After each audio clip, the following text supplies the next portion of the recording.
Христос воскресе за многу години Великден. Започнуваат вестите на Канал 8.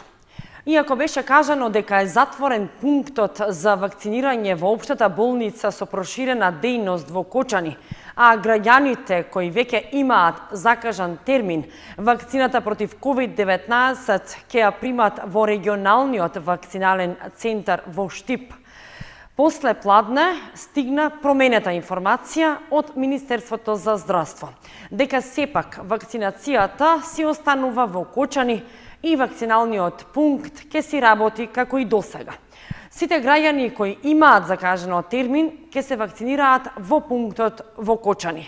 По таа информација, во Кочанската болница веднаш пристигна нови 500 дози вакцини на кинескиот производител Синофарм. Иако беше најавено дека вакциналниот пункт при општата болница со проширена дејност Кочани од денеска ќе биде затворен и граѓаните вакцината против COVID-19 требаше да ја примаат во регионалниот вакцинален центар во Штип, сепак тоа не се случи. Вакцинацијата останува како и досега во вакциналниот пункт во Кочани, информираше за Канал 8 директорот на болницата Александар Серафимов. Тој потврди дека до пладне информацијата од Министерството за здравство беше таква, дека вакцинацијата ќе се одвива во 6 регионални вакцинални центри во земјава, меѓу кои и во Штип. И кочанци требаше да се вакцинираат во Штип, но Министерството за здравство ја направи промената од причина да не се создава дополнителен финансиски трошок на граѓаните на Кочани да патуваат за Штип. После таа информација од министерот Филипче, Кочанската болница веднаш попладне беше снабдена со нови 500 вакцини на кинескиот производител Синофарм, потврди за Канал 8 директорот Серафимов.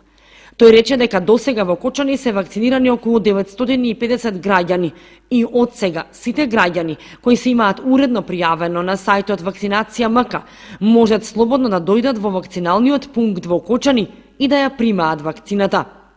Инаку започна вакцинацијата и на наставниците кои ќе бидат ангажирани за полагање на државната матура, која започнува на 5 јуни. Оваа група наставници е ставена во приоритетната листа за имунизација, имајќи предвид дека испитите ќе се полагаат со физичко присуство на учениците и наставниците, но и дека е потребно барем 1 месец за стекнување на имунитет. Професорите од двете средни училишта во Кочани, кои директно се вклучени во спроведувањето на матурата, а ги има околу 30, ја примија вакцината во салата Борис Трајковски во Скопје. Инаку Серафимов истакна дека се намалува и бројот на хоспитализирани пациенти во модуларната болница во Кочани. Во моментов има 27 примени пациенти, од кои 15 се на оксигенска подршка. 8 легла се слободни, а 8 пациенти се во дневна болница, односно само примаат инфузија и веднаш си одат дома. 2 недели веќе немаат примена пациенти во физикалната терапија. Се намалува и бројот на ново заразени лица од COVID-19 во Кочани. За 14 дена се регистрирани само 10 новозаболени лица, а 75 оздравени и 5 починати, од кој 1 утрово.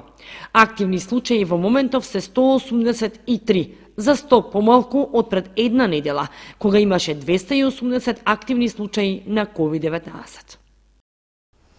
Во основните и средни училишта во Кочани продолжи делумниот бојкот на наставата. Дел од учениците утрово повторно не се вклучија за следење на онлайн наставата и го поддржаа бојкотот договорен на социјалните мрежи поради најавената дигитализација на учебниците. Од Министерството за образование и раководителите на училиштата апелираат за разумност и повторно приклучување кон останатите деца од нивните класови, затоа што постапката не оди во прилог на нивната едукација. Секојдневните преписки и меѓусебни обвинувања на тема електронски учебници, на релација родители на ученици од основно и средно образование и Министерството за образование продолжува со несмалено темпо, а се најавуваат и подрастични мерки како реакција против новиот закон. Групи ученици од училишта во државата не ја посетуваат наставата организирана со физичко присуство или не се вклучуваат во онлайн наставата.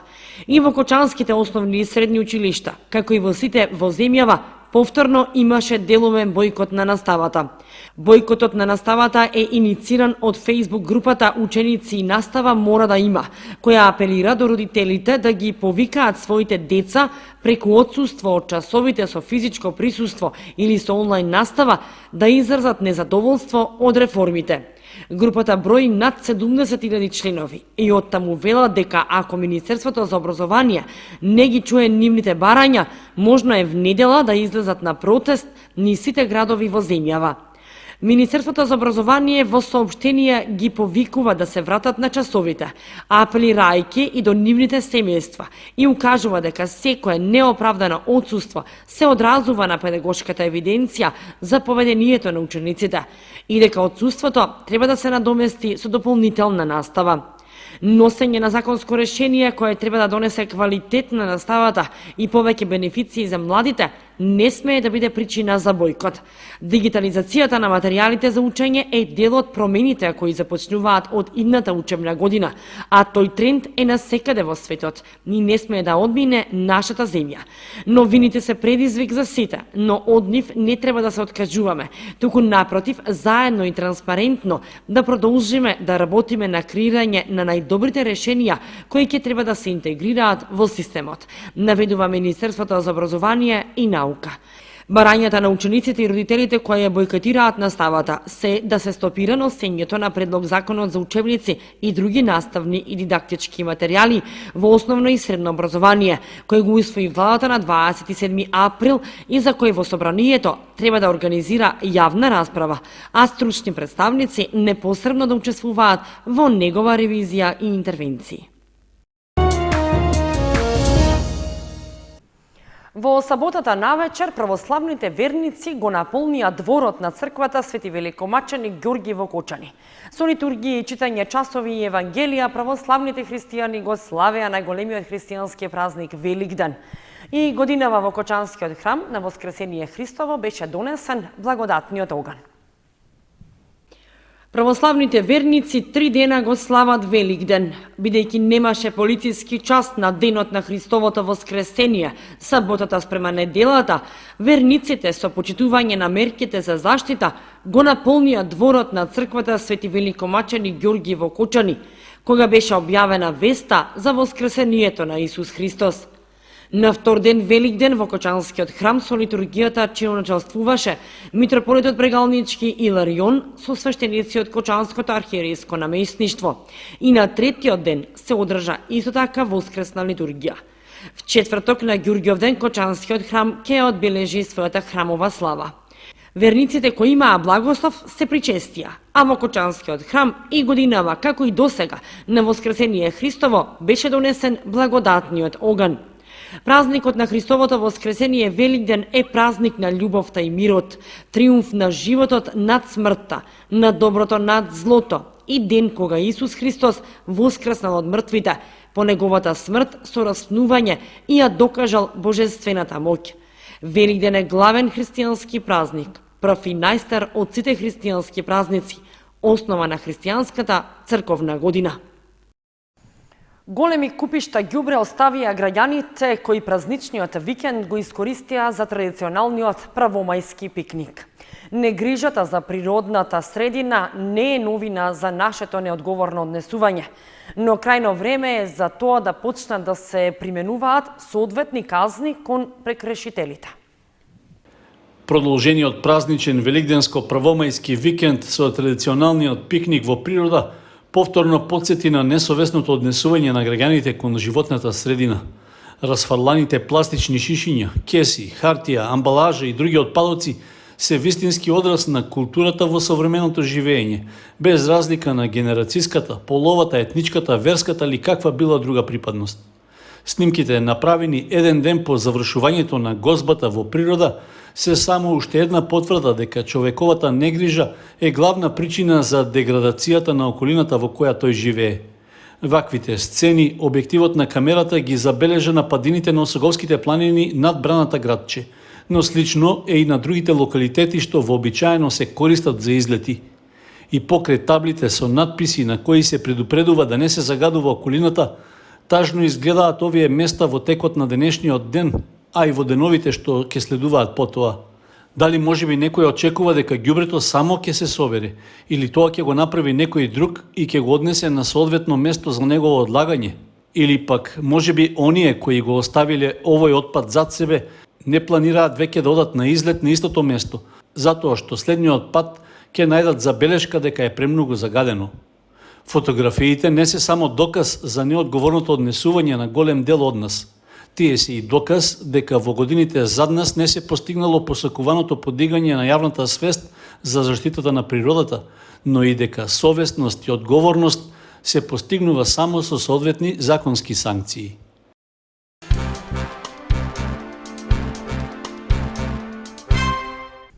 Основното училиште Гоце Делчев и детската градинка во Виница, која го носи името на великанот Делчев, го одбележаа својот патронен празник. Положија свежо цвеќе пред бистата на македонскиот револуционер, а децата подготвија и кратка програма. Со читање рецитал за патронот и со кратка програма и положување цвеќе на бистата, основното училиште Гоце Делчев во Виница и детската градинка, која го носи името на револуционерот Делчев, го одбележаа патрониот празник. Во скратената програма за одбележување на патрониот празник беше споменато дека навршуваат 118 години од смртта на револуционерот Гоце Делчев. На овој ден, во 1903 година, во селото Баница, животот го загуби незаборавната легенда, символот на борбата на македонскиот народ за слобода. Името и дејноста на Делчев е проткаено во нашата историја, како синоним за една борба и пожртвуваност за својот народ, синоним на идеологијата за слобода. Неговите мисли и идеали остануваат длабоко вткаени во историската свест на македонскиот народ, беше кажано на свеченоста. Градоначалникот на општина Виница Ивица Димитров заедно со председателот на Советот Тони Велков положија свежо цвеќе пред бистата на Гоце Делчев во училишниот двор. Под мотото Игра, смеја, активности, општинската установа детска градинка Гоце Делчев во Виница, освен патрониот празник, го одбележа и јубилејот 50 години постоење. Дечињата заедно со нивните наставници подготвија пригодна програма која ја проследија мал број гости поради пандемијата. Тие ја промовираа својата химна и низ игра и песна го одбележаа овој ден во чест на името и делото на нивниот патрон, македонскиот револуционер Гоце Делчев. Пожар што ја зафати ловечката куќа во местноста Пашаджиково направи значителна материјална штета на објектот. Во гаснењето учествувале неколку екипи од противпожарната единица од Кочани, а доправа треба да се утврдуваат причините кои го предизвикале проширувањето на огнот. Овогодишното празнување ќе остане запаметено и по пожарот во кој изгоре ловечката куќа во местноста Пашаджиково, собственост на јавното претпријатие Национални шуми. Од огнот е предизвикана голема материјална штета, при што целосно е оштетена кровната конструкција, а огнената стихија се проширила и на горниот кат. За пожарот била известена територијалната противпожарна единица од Кочани, која интервенирала со 4 противпожарни возила и 8 пожарникари. Со оглед што се работи за стар објект изграден во 1934 година, под кровот нема бетонска плоча, туку дрвени греди, поради што огнот брзо се проширил на катот. Поради намената и карактеристичното уредување, поголем дел од внатрешноста на куќата беше со дрвен материјал, што придонело за брзо проширување на пожарот. При тоа пожарникарите работеле во исклучително тешки услови и по неколкучасовна интервенција огнот е локализиран. Инаку пожарот се проширил и на дел од боровите стебла во непосредна близина на ловечката куќа, но со ефикасната интервенција на пожарникарите спречено е поголемо опожарување на шумата. Екипа од полициската станица во Кочани извршила увид на местото на пожарот, а според првичните наоди, најверојатна причина за неговото избувнување е запален оџак.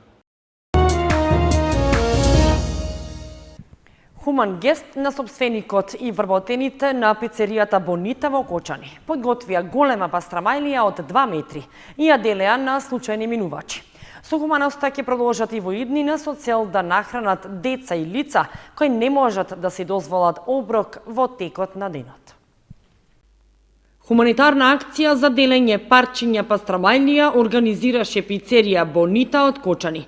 Акцијата е пробна за да се види дали ќе биде прифатена од минувачите и истата ќе продолжи и во иднина. кога ќе биде делен оброк и на социјално загрозени лица и деца кои не може да си дозволат оброк и да вкусат ваква храна. Собственикот вели дека идејата била да се подготви вкусна пастрамајлија, поголема од 2 метри, и успеа во тоа. Ние имаме денес на хуманитарна акција, ќе поделиме една огромна пастрамајлија на минувачите да вкусат нашите производи што ги нудиме. Некои од случајните минувачи не можат да си дозволат да пробат, па сега е овој начин за да покажеме малку хуманост, да пробат луѓето, да вкусат, да видат како што приготвуваме ние во нашата пицерија. Освен пастрамали имаме пици, имаме поховани даски, пица сендвичи, све. Пастрамајата е некаде од 2 метри. Толку сакав да биде. Имав желба многу голема пастрамаја од 2 метри да направам, пошто у Кочани нема, никој не е направил. И јас сакам да направам голема пастрамалија и успеав во тоа, направив и ќе поделиме на луѓето да вкусат, да видат. Ова беше најголемата пастрамајлија направена во нашиот град и истата беше поделена на случајни минувачи. Стефанов порача ваквиот пример да го следат и другите пицерии во градот, со цел да се нахранат лица кои на вистина не може да си дозволат ниту еден оброк во текот на денот.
Почитувани, тука ги завршуваме вестите на Канал 8. Останете и понатаму со нашата програма. Довидување.